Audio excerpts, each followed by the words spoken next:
Salve, salve, simpatia! Eu sou o professor Marcos Cordeiro, professor de Economia Política aqui da Unesp de Marília. Simpatia, salve, salve! Eu sou o professor André Ancona Lopes, de Ciência da Informação da UNB. Muito bem, né? Hoje nós estamos inaugurando o nosso canal, né? O canal da Ideia à Chama. O nosso objetivo é incendiar o debate político e cultural aqui na internet. Vamos trabalhar com temas da atualidade, temas políticos relevantes e também temas da cultura. E aqui é um espaço democrático. A gente não tem aqui por obrigação ou por interesse ficar apenas passando as nossas ideias, né, como se nós fôssemos os grandes sábios desse mundo. Mesmo porque a sua opinião vai ser muito levada a sério aqui, diferentemente de outros canais. Desde já, convidamos a todos para participar ativamente. Bom, uma das formas da gente trabalhar no nosso canal é disponibilizando textos e filmes previamente para que as pessoas possam participar. Principalmente, vamos indicar alguns filmes interessantes, né, para que essa quarentena ela possa ser oportunidade para a gente ficar um pouquinho mais inteligente. Hoje, começamos com um texto do meu colega, o André, né? E o texto é bem provocador, né? Já que a gente está falando aqui da internet,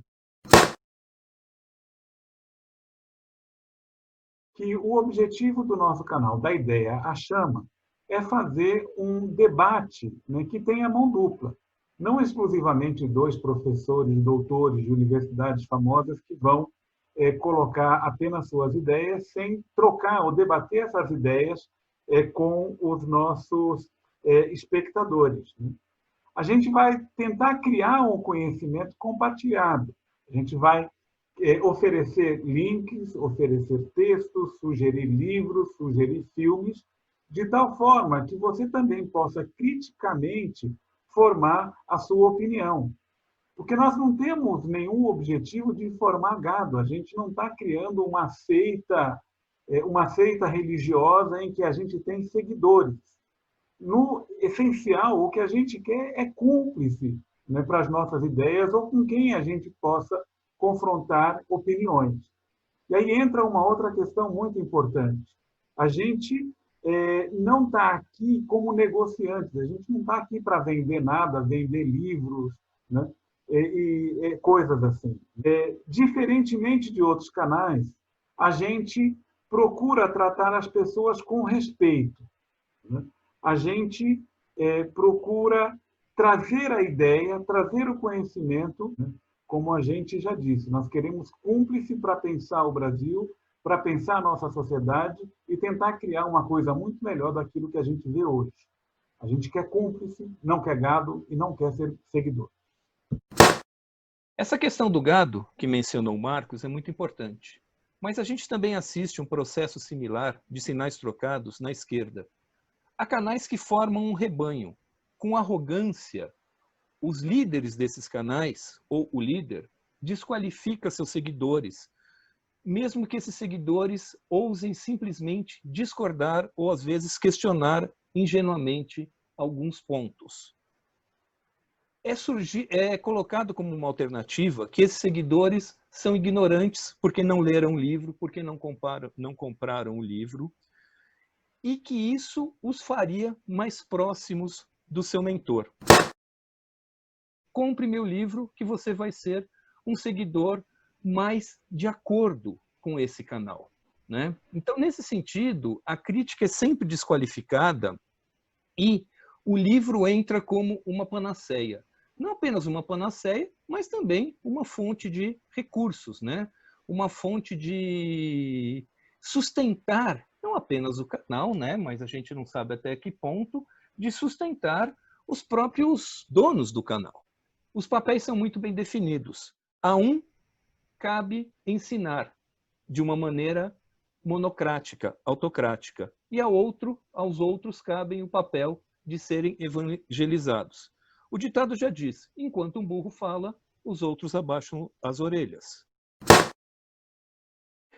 Esse tipo de prática é uma prática que é posta em xeque quando a direita assim o executa, mas é feita de igual maneira por esses canais de esquerda, né? Se pratica a humilhação e muitas vezes se assiste como uma concorrência desleal a quem não é concorrente, ou seja, a outros canais de esquerda que simplesmente têm uma visão distinta do mesmo processo. Muitas vezes se assistem críticas com palavras de baixo calão, por exemplo, aos que conheçam o responsável pelo canal tal, digam que ele enfie o dedo no próprio ânus e o tire. Só que isso é dito de uma maneira muito mais deselegante do que se passa, do que eu comentei agora. Então, a proposta que você está falando, André, é bem interessante e mesmo é absurdo alguém que defende um mundo melhor e acaba reproduzindo práticas que são abomináveis, como o autoritarismo, o machismo e até mesmo, né, práticas do olavismo, digamos assim. Né? A gente tem a impressão, né, de que no momento em que você utiliza da má educação, da prepotência, da arrogância, você inverte o sinal daquilo que está fazendo a direita. É como se pegasse uma fórmula que deu certo e querer reproduzir de uma maneira bastante oportunista e bastante desonesta. A gente pensa o contrário nesse canal. Né? A gente pensa que quanto mais gente refletir, contribuir, criticar, e quanto mais ideias aflorarem durante esse debate, é muito importante, né, para a construção do mundo melhor, do mundo mais inteligente, e de pessoas que tenham capacidade crítica, capacidade de tolerância, e que exerçam efetivamente o processo democrático. Vale a pena pensar, né, acerca desse tipo de pessoa. Né? Uma pessoa que, em coisas tão poucas, né, acaba reproduzindo aquilo que é mais abjeto na direita. Né? Será que ela está fazendo um papel de quinta coluna, utilizando de um espaço democrático como esse que a gente também está utilizando, né, para desmoralizar, desqualificar, né, e jogar o gado dele, né, de fato, contra o movimento progressista, humanista de esquerda? É uma questão para se pensar. Marcos, isso que você coloca é bastante interessante, né? Porque se a gente pensar historicamente, os quintas colunas que a gente tem na história do Brasil, eles foram muito exitosos, né? Não estou querendo aqui acusar ninguém, mas que interesses que interesses que são valorizados com essa prática? E a gente assiste aí também, nesse caso específico, uma tripla negação, né? Uma tripla negação do sentido de que, por muitas vezes, se nega que a gente esteja passando por um processo de implantação de um sistema fascista. Por muitas vezes se nega que o Brasil esteja passando por um momento de golpe, ainda que seja a fogo brando. E, por outro lado, também se nega, não se discute, nesse tipo de canal, o ponto mais perverso da política do atual governo, que é o extermínio de índios. Quando se fala do fascismo, se discute sempre que teríamos que pensar um modelo de fascismo padrão ISO, padrão ABNT, já que o modelo histórico do fascismo italiano é assim e assim. Ora, a gente consegue tratar a democracia, que é um movimento político que nasce na Grécia, numa sociedade de escravos, né? Que países como os Estados Unidos, que não têm eleição direta, são considerados democráticos.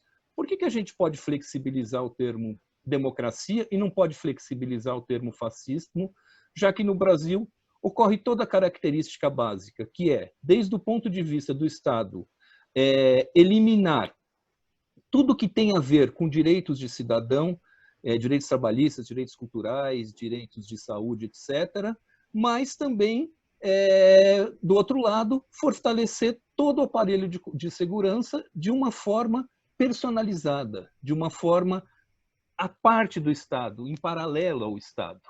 Isso é um processo de fascismo. E quanto às terras indígenas, é interessante a gente pensar que o extermínio de índios, e isso já foi dito pelo ministro do Zero Ambiente, o bom da crise é que se passe a boiada, né?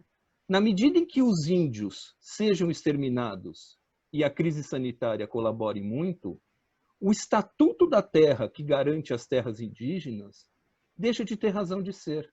E quando a gente fala de terra indígena no Brasil, a gente está falando de uma área que equivale a 3 países da Europa. Tira a Rússia por questões de escala, né? Mas você pode pegar totalidade das terras da Inglaterra, Alemanha, Itália, Portugal e Hungria, e você tem o equivalente de terras indígenas no Brasil.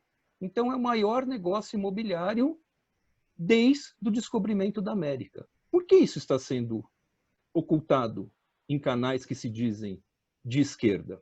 Isso que você está colocando é uma questão muito grave. Para além do crime, do genocídio que está sendo feito, é algo que joga contra a própria economia do país. O governo manter essa postura que pressupõe o extermínio do índio, a devastação da floresta, né? O assassinato de poceiros, né? Tudo isso joga contra por quê? Porque o Brasil está numa economia mundial. O produto brasileiro, aquilo que é produzido no Brasil, né, é consumido fora do Brasil. E esses produtos, né, feitos num país que não respeita direitos humanos, não respeita o meio ambiente, eles podem sofrer boicotes dos compradores dos nossos produtos. Só um exemplo basta, André. 29 enormes fundos de investimento que movimentam 3,7 trilhões de dólares já ameaçaram o governo. Ou ele muda essa política genocida e antiambiental, ou vão começar a cortar fundos para o Brasil. Né? E não apenas cortar fundos, retirar fundos já colocados aqui. Então, devemos prestar muita atenção nesse aspecto.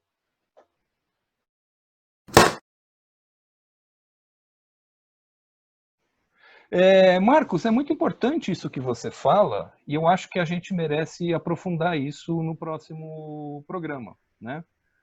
Caso o nosso espectador não saiba, né, todo programa a gente quer trabalhar com um texto de base, então parte do que a gente discutiu aqui está melhor aprofundado no meu texto, que está no link na descrição, e essa questão específica do desmatamento da Amazônia está no texto do Marcos, que também estará disponível no link para o próximo programa.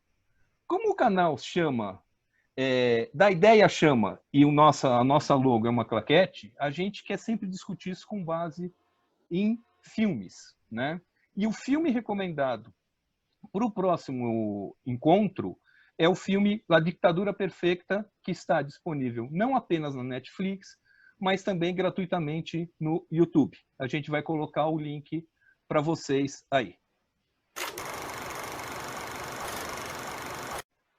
Gente, antes de encerrar, eu queria que vocês se inscrevessem no canal e ativassem o sininho para saber exatamente quando é que vai ser o próximo programa, que vai ter como base esses 2 materiais que já foram citados. É isso aí. Como já diria o poeta Mário Benedetti, não se brinca com a verdade, né, André? Se brinca com a mentira, não é? É isso aí.